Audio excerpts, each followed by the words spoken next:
গতকাল আমাদের বাসায় শ্রী শ্রী লোকনাথ বাবার তিরোধান উৎসব উপলক্ষে ছোট পরিসরে বাল্যভোগ আর রাজভোগের আয়োজন করা হয়েছিল। প্রতি বছরই 19শে জ্যৈষ্ঠের দিন আমাদের বাসায় লোকনাথ বাবার এই তিরোধান উৎসবের আয়োজন করা হয়। খুবই ছোট পরিসরে করা হয়। আর এই পুজোটা শ্রীজার পাপা মানে আমার হাজবেন্ড নিজ উদ্যোগে এই পুজোটা শুরু করেছিল।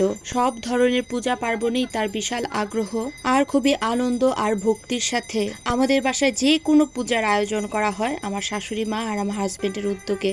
আর আমি সংসার আর বাচ্চা কাচ্চার চাপে খুব একটা সবকিছুর আয়োজন করে উঠতে পারি না, তবে চেষ্টা করি যখনই যে পূজাটা বাসায় হবে ভক্তি ভরে তার আয়োজন করার। সকাল 10:30টার দিকে মণি কাকু এসেছে ঠাকুরকর্তা লোকনাথ বাবার বাল্যভোগের সময় পূজা করতে, তাই সকাল সকাল মণি কাকু পূজা করছে। এরপর দুপুরে রাজভোগ রান্না করে শ্রীজার পাপা লোকনাথ বাবার পাঁচালি পড়ে লোকনাথ বাবার পূজা সম্পন্ন করে। চলুন মণি কাকু যে লোকনাথ বাবার পূজা করছে বাল্যভোগের সময় সেই সুন্দর মুহূর্তটা আপনাদের সাথে শেয়ার করি।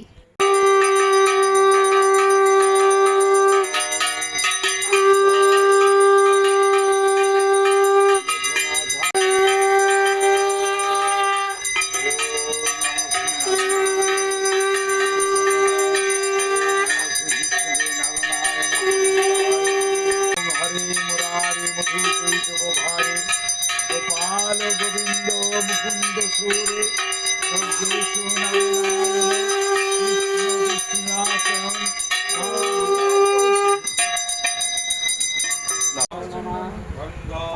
পুষ্প বিল্ল পত্রাঞ্জলি শ্রী শ্রী লোকনাথায় নমো নমঃ।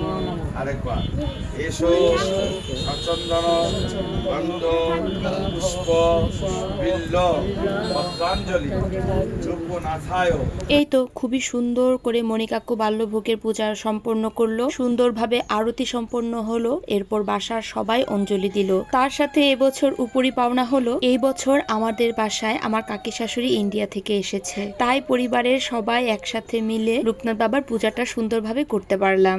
ভক্তি ভরে বাবাকে যে কোনো জায়গা থেকে ডাকলেই বাবা শুনতে পায়। সেই ছোটবেলা থেকেই কিন্তু এই কথাটা শুনে আসছি, আর সেই জন্য বাবাকে সব সময়ই ভক্তি ভরেই আমরা সবাই ডাকি। আর বাবার কাছে ভক্তি ভরে কোনো কিছু চাইলে বাবা কখনোই নিরাশ করে না। এই তো সকালের দিকে মণি কাকুর পূজা শেষ হয়ে গিয়েছে বাল্যভোগের, আর দুপুরের আয়োজন করা হচ্ছে রান্নাঘরে। বাবা লোকনাথের জন্য দুপুরবেলা রাজভোগের আয়োজন করা হবে। দুপুরবেলা রাজভোগের আয়োজনে ছিল খিচুড়ি, সবজি, 5 রকমের ভাজা, লুচি, পায়েস।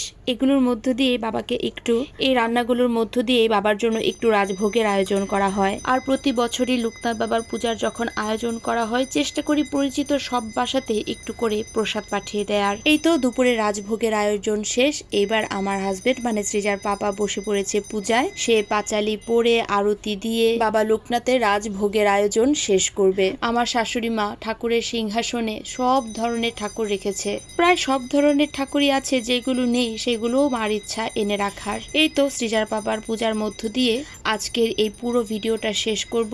এবার আমাকে বলুন তো আমার এই ভিডিওটা কারা কোন জায়গা থেকে দেখছেন, স্পেশালি ময়মনসিংহ থেকে কারা দেখছেন আমাকে কিন্তু অবশ্যই কমেন্ট বক্সে জানাবেন।